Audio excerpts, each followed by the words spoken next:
교회는 그리스도의 몸으로 살아있는 생명력을 가지고 있습니다. 그러므로 생명을 가진 교회는 정체되어 있어서는 안 됩니다.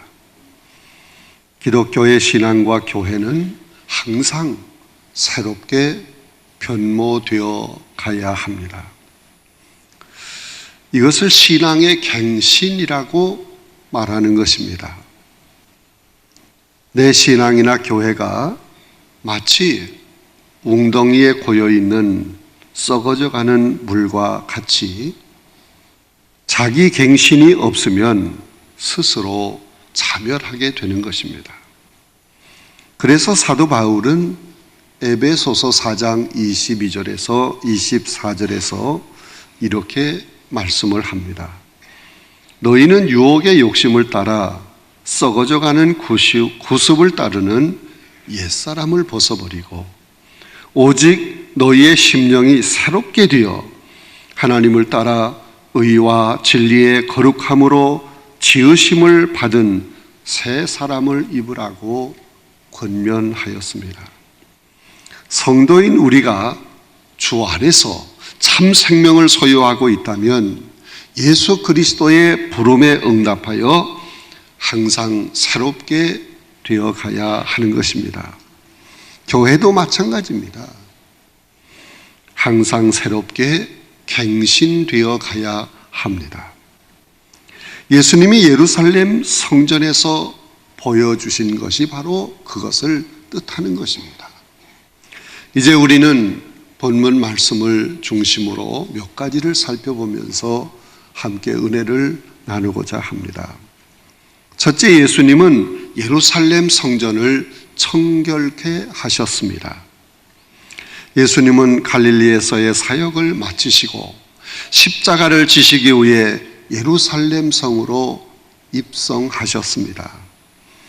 예수님의 제일 먼저 찾아간 곳은 성전이었습니다. 그리고 그 성전 안에 일어나고 있는 현실에 큰 분노를 느끼신 것입니다. 성전 안에서는 짐승을 매매하고 있었고 돈을 바꾸어 주는 자들이 자리를 잡고 있으면서 소란스러운 모습을 보였습니다. 그러므로 예수님은 기록된 바 내 집은 기도하는 집이라 일컬음을 받으리라 하였거늘 너희는 강도의 소굴로 만드는도다.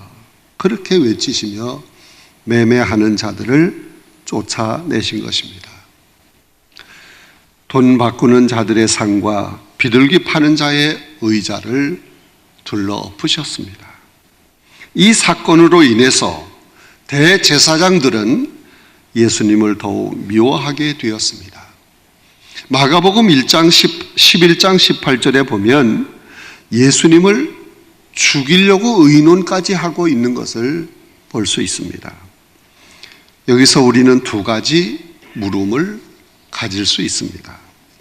첫째, 예수님께서 왜 그렇게 분노하셨을까? 두 번째는 대제사장들이 이 사건을 통해서 왜 예수 그리스도를 미워하며 죽이려고 했을까 하는 것입니다. 성전에서 장사하는 자들을 내쫓았을 때 제일 기뻐해야 할 자들은 제사장들이었어야 하는 것입니다. 그런데 왜 그들은 예수님을 죽이려고 한 것입니까? 여러분, 당시 성전 매매 행위는 유대 종교의 몰락을 뜻하는 것이었습니다. 그 당시에 부를 누리는 두 계층의 부류가 있었습니다. 첫 번째 부류는 헤롯 왕족들입니다. 헤롯 왕족은 모든 권력을 장악하고 당시의 부를 독차지하고 있었습니다. 갈릴리 지역의 많은 비옥한 농토의 대부분이 예루살렘에 거주하는 헤롯 왕가의 소유였고 갈릴리 사람들은 소작인에 불과했습니다. 두 번째 부류는 대제사장들이었습니다. 당시 종교 지도자들인 대제사장들이 불을 독차지하고 있었습니다. 기록에 의하면 어떤 대제사장의 아내는 6월절 절기에 성전에서 집전을 하는 자기 남편의 모습을 보기 위해 자기 집에서 성전까지 양탄자를 깔게 하므로 그날 맨 땅을 밟는 불편을 들었다고 하는 겁니다. 얼마나 돈이 많으면 자기 집에서 성전까지 양탄자를 깔게 하고 그 위를 걷느냐 하는 것입니다. 이처럼 당시 제사장들은 특별한 부를 누리고 살았습니다. 그렇다면 어떻게 대제사장들이 그런 엄청난 부를 누리게 되었을까? 성전 매매와 돈 바꾸는 일이 대제사장들의 부와 관계가 있는 것입니다. 성전 매매와 돈 바꾸는 그 일을 누가 허락을 하는 겁니까? 대제사장이 허락함으로 이루어지는 것입니다. 성전에서 행해지는 모든 일은 대제사장으로 인해서 이루어지는 것입니다. 유대인들은 성전에서 하나님께 속죄 제사를 드리게 될 때 반드시 짐승의 제물을 바쳐야 했습니다. 각 처에서 살고 있는 유대인들이 짐승으로 제물을 하나님께 드리기 위해 집에서 기르는 짐승 중에서 흠이 없는 걸 골라서 예루살렘까지 끌고 와야 합니다. 이건 너무너무 번거로운 거예요. 힘든 일입니다. 그래서 예루살렘에서 짐승을 구입을 해야 했습니다. 하나님께 바쳐지는 그 제물은 흠이 없어야 합니다. 그 제물을 검사하는 제사장들은 예배하는 자들에게 성전 밖에서 짐승을 구입하지 말고 이 성전 뜰에서 구입하도록 강요를 했습니다. 그리고 성전 뜰에서 구입하는 짐승은 무조건 제물로 합격입니다. 이것은 예배자들에게 편리를 주는 것 같았지만 배후에는 엄청난 상업적 관계가 있었습니다. 성전뜰에서 구입하는 제물은 그 값이 다른 데보다 몇 배나 더 비싸게 팔려졌습니다. 폭리로 인해서 얻어지는 수입의 상당 액수가 대제사장의 주머니로 들어갔습니다. 돈 바꾸는 일도 마찬가지였습니다. 유대인들은 반드시 반세겔의 성전세를 다 내야 하는 것입니다. 그런데 성전세는 일반적으로 통용되는 화폐로 낼 수가 없습니다. 성전세는 별도로 찍은 순도 높은 은화인 성전세겔로 내야만 했습니다. 그러므로 예배자들은 성전세를 내기 위해서 반드시 돈을 바꿔야 했어요. 환전을 했어야 합니다. 성전에서 돈을 바꿔주는 일은 매우 필요했고 도움을 주는 일이었습니다. 그러나 실제로 여기에도 상업적인 관계가 있었습니다. 돈을 바꿔주는 그 과정에서 부당하게 많은 수수료를 거두었습니다. 성전에서 돈을 바꿔주는 일은 대제사장의 관할 하에서 이루어진 것입니다. 그리고 여기에서 대제사장은 상당한 부분을 받아서 챙겼습니다. 당시 성전의 매점은 대제사장의 사유재산에 속해 있었습니다. 우리는 이 사건을 통해서 당시 유대 종교와 유대 종교의 지도자들의 몰락을 보게 되는 것입니다. 완전히 타락하고 부패한 모습을 볼 수 있는 것입니다.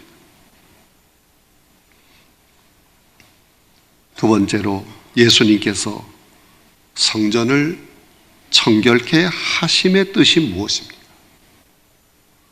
성전을 청결케 하신 그 이유가 무엇입니까? 예수님은 성전의 기능을 회복하기를 원하셨습니다. 예루살렘 성전의 기능이 무엇입니까?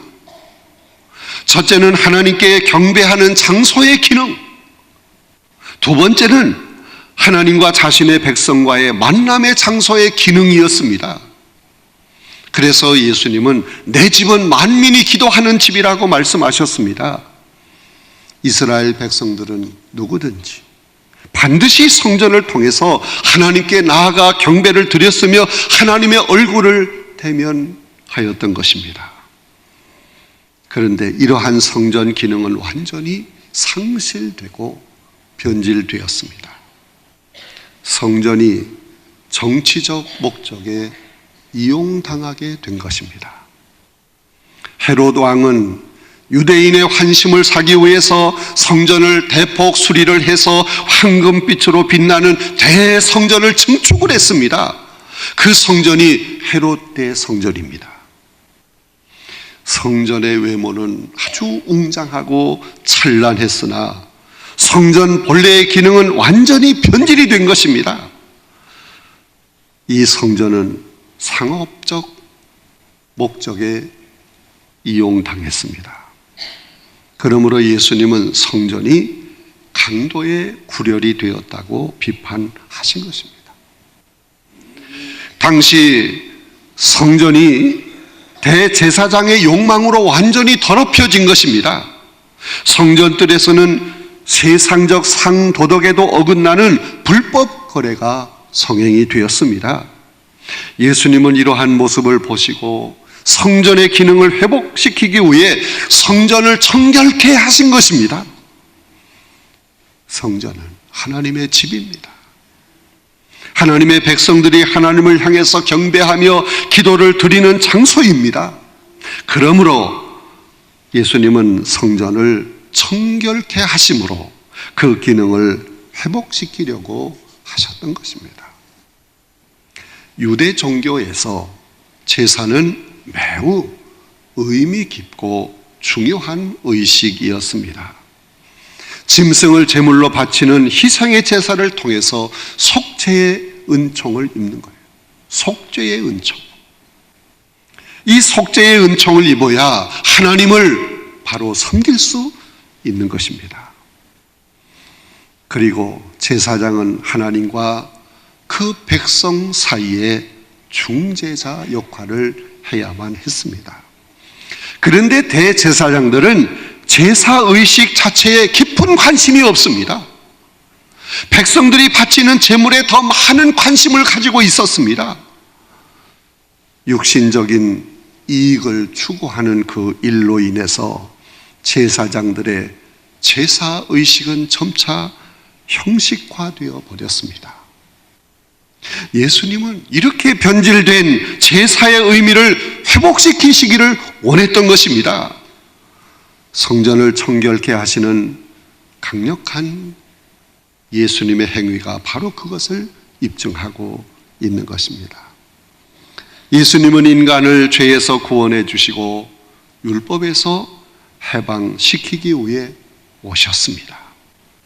예수님은 인간을 억압하고 지배하는 그 무엇도 용납하지 아니하셨습니다. 예수님이 성전을 청결케 하신 이 사건은 세상적 가치에 도취되어 몰락한 종교 지도자들에 대한 도전이었던 것입니다. 주님의 눈에 비추어진 당시 종교자들의 모습은 완전히 부패하고 타락하고 병든 모습이었습니다. 성전에서 매매하는 행위가 바로 이 병든 상태를 보여주고 있는 모습인 것입니다.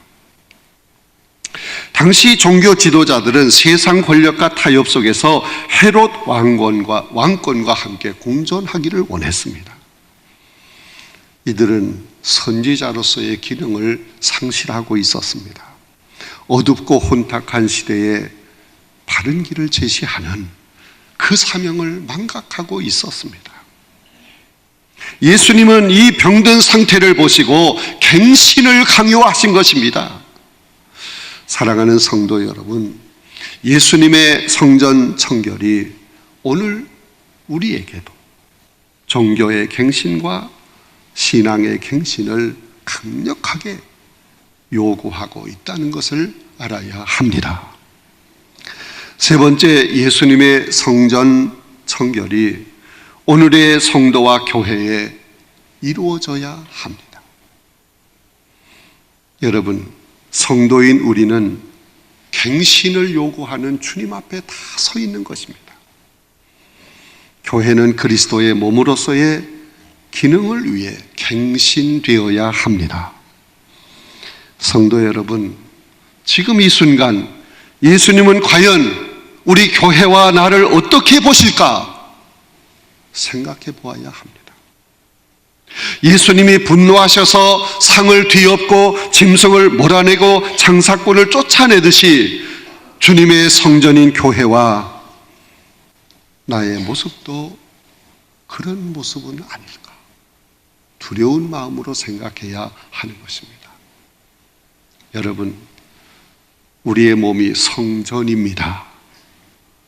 몸으로서의 성전 청결이 우선적으로 이루어져야 합니다. 바울은 뭐라고 말씀을 합니까? 고린도전서 3장 16절 17절을 보면 너희는 너희가 하나님의 성전인 것과 하나님의 성령이 너희 안에 거하시는 것을 알지 못하느냐? 누구든지 하나님의 성전을 더럽히면 하나님이 그 사람을 멸하시리라고 했습니다. 성도는 성령을 모시고 사는 하나님의 성전 그 자체입니다. 몸이 곧 성전입니다. 그러므로 성전 청결은 바로 나로부터, 나 자신으로부터 시작이 되어야 합니다. 성도 여러분, 성전 청결이란 곧 성도의 자기 갱신을 의미하는 것입니다. 성도의 자기 갱신은 내적 청결로부터 시작되어야 합니다. 성전인 내 속에 무엇이 가득 채워 있는가 살펴보아야 합니다. 예수님이 지금 내 마음을 살펴본다면 내 속에서 무엇을 보시겠습니까? 성전인 내 몸에 온갖 더러운 세상적인 것이 채워 있는 것은 아닌지, 나 자신을 갱신하기 위해서 내 속에 있는 더러운 것, 냄새나는 것 다 깨끗하게 청소해야 합니다. 내적 청결 다음에는 가치관의 갱신이 있어야 합니다. 물질을 가장 중요한 것으로 생각하고 있다면 그것이 다 청소되고 예수 그리스도로 내 안에 채워져 있어야 합니다. 예수 그리스도를 만나기 전에 사도 바울은 그 마음에 세상의 자랑과 허영심으로 가득 차 있었습니다. 그러나 예수 그리스도를 만난 이후에는 자신의 자랑을 배설물처럼 여겼어요. 오직 예수 그리스도와 그의 십자가만을 자랑했습니다. 이것이 곧 가치관의 갱신인 것입니다. 성도 여러분, 오늘 나의 마음에는 무엇으로 채워져 있습니까? 오염되어 냄새나는 세상적인 것들로 채워져 있는 것은 아닙니까? 예수님은 마태복음 6장 31절과 33절에서 염려하여 이르기를 무엇을 먹을까, 무엇을 마실까, 무엇을 입을까 염려하지 말라. 그건 다 세상 사람들이 하는 일이다. 너희는 먼저 그의 나라와 그의 의를 구하라고 말씀을 하셨습니다. 예수님의 이 말씀은 의식갱신을 의미하는 것입니다. 성도는 성전으로서 먼저 내적 청결이 이루어져야 합니다. 그런데 내적 청결로만 끝나서는 안 됩니다. 외적인 청결도 있어야 하는 것입니다. 다시 말하면 성도의 생활도 갱신이 되어야 하는 것입니다. 여러분, 하루아침에 우리 모두가 다 거룩한 성자가 될 수 없어요. 그러나 점차 우리의 생활도 새롭게 될 수 있습니다. 내 몸이 성전이라면 우리의 삶도 청결해야 합니다. 우리의 언어 생활이 달라져야 해요. 우리의 경제 생활도 달라져야 합니다. 우리의 인간 관계도 새로워져야 하는 것입니다. 외적인 성전으로서의 거룩성과 청결성을 지켜야 하는 것입니다. 성령을 모신 성전으로 나 자신의 외적인 모습도 새로워져야 하는 것입니다. 외적인 삶에도 자기 갱신이 있어야 한다는 말씀인 것입니다. 여러분, 개신교를 프로테스탄트라고 합니다. 이 프로테스탄트라는 이 말이 무슨 의미를 가지고 있습니까? 그것은 항의하다, 그런 뜻입니다. 부패해진 하나님의 교회를 개혁한다. 그래서 그런 의미에서 이 프로테스탄트를 개신교라고 하는 거예요. 개신교. 그리고 개신교를 리폼 처치라고도 말을 합니다. 개혁교회라는 뜻입니다. 그런데 과연 계속 개혁되고 있는 것입니까? 성도 여러분, 교회가 변질이 되면 제 기능을 상실할 수밖에 없습니다. 그러므로 반드시 개혁되어야 합니다. 갱신되어야 합니다. 교회가 갱신되기 위해서는 교회의 존재성을 바로 알아야 하는 것입니다. 교회의 존재성은 말씀과 교제에 있는 것입니다. 교회는 말씀이 바르게 선포되고 선포된 말씀은 반드시 지켜야 하는 것입니다. 그리고 예배의식이 회복되어 하나님과 바른 교제가 이루어져야 합니다. 성도는 서로 사랑함으로 성도 간의 교제가 아름답게 이루어져야 합니다. 우리 모두는 예수 그리스도의 한 피바다 한 몸을 이룬 형제요 자매입니다. 그리스도의 몸에 붙어있는 지체들입니다. 그러므로 우리는 서로 사랑해야 하는 것입니다. 교회의 예배가 형식화되고 인간 중심이 되면 교회는 제 기능을 잃어버리고 스스로 몰락하고 마는 것입니다. 또한 교회는 선교의 기능을 수행함으로 살아있는 교회가 되어야 합니다. 선교의 사명을 다할 때 교회의 존재 가치가 아름답게 훌륭하게 빛나게 될 줄로 믿습니다. 성도 여러분, 예수 그리스도께서 성전을 청결케 하신 사건은 오늘 우리들에게 자기 갱신의 중요성을 일깨워주는 사건인 것입니다. 우리들은 내 몸이 성전으로서 자기 갱신과 그리스도의 몸이신 교회의 갱신을 향해 끊임없이 개혁해 나가야 합니다. 그런 성도, 그런 교회가 되어야 합니다. 그럴 때 주님이 기뻐하실 줄로 믿습니다. 세상의 모든 사람들이 귀하게 여길 줄로 믿습니다. 예수 그리스도께서 성전을 청결케 한 이 사건은 오늘 우리에게 갱신을 요구하는 사건입니다. 성전인 내 몸, 내 삶, 그리스도의 몸이신 이 교회가 날로 더 새로워지기를 간절히 바랍니다. 그래서 하나님께 영광을 돌리고 많은 사람에게 소금과 빛이 되는 아름다운 모습을 보이는 그런 좋은 교회, 좋은 성도들이 다 되시기를 간절히 바랍니다.